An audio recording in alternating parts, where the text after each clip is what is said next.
After this pick, I'm ready to do another row of loops. I'm going to put my Heddle in neutral. See there, it's in neutral. I'm going to take my pickup stick, slide it forward, put it up on edge, put my shuttle through,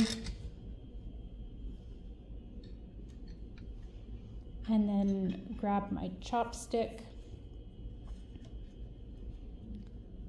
and pick up the loops.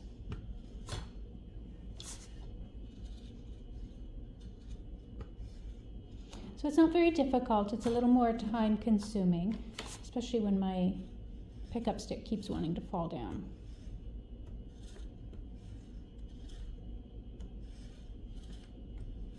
So there, I've picked up all the floats.